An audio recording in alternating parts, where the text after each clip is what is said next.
denne video vil jeg gerne vise, hvor nemt det er at indsætte et zonelayout på sit GoMini-site og redigere i størrelserne på de forskellige zoner, man har indsat.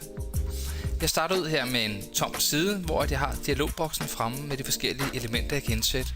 I bunden der har jeg så 4 forskellige knapper, som er de 4 forskellige zonelayouts, man kan indsætte. Jeg vælger nummer 2 her, som er et 2-zoners layout. Klikker en gang, og så bliver mit zonelayout sat ind på siden. Nu kan jeg klikke på det lille redigere-ikon heroppe, og så igen klikke på redigere zoner, og jeg får mulighed for at ændre størrelserne. Hvis vi tager den første linje heroppe, så er det i forhold til hinanden, det vil sige zone 1 er 50 og zone 2 er 50, det vil sige de er 50-50, svarende til de lige store.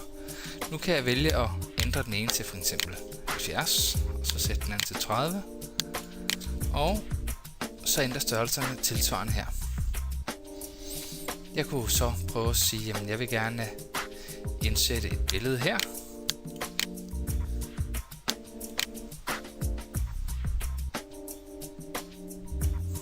Så finder jeg et billede her. Overfører der. Siger, jamen det ser da fint ud. Tilpasser bredden og siger, det skal måske bare se sådan her ud. Og så kunne jeg så vælge herover til højre og indsætte en tekst.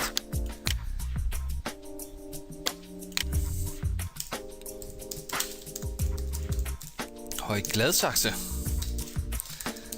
Dette er et billede fra Høje Gladsaxe. Udråbstegn. Gem.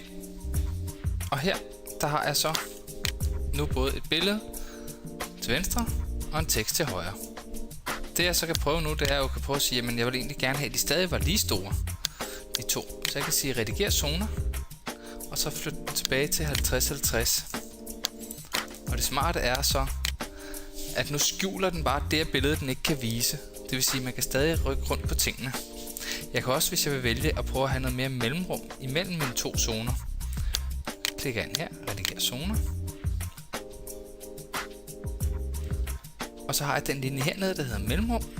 Den er sat til 10 som udgangspunkt. Det er den, der sidder her. Lad os prøve at sætte den op til sådan noget skørt noget som 75. Gem. Nu kan I se, at nu der kommer meget større mellemrum imellem. Den sidste ting, jeg lige vil vise her, det er, hvis man nu har en tekst under billedet her. Der kunne være, der lige skulle stå Høje Gladsaxe her.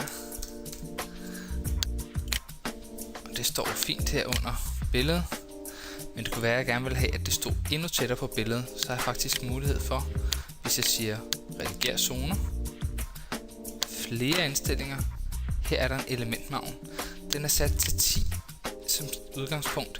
Det vil sige, det er, hvor meget luft der er imellem hvert element inde i hele det her zone layout. Nu hvis jeg nu sætter den ned til 2, klikker igennem og vis siden, så kan man se, så sidder billedet og den her tekst meget tæt på hinanden lige pludselig, kun med 2.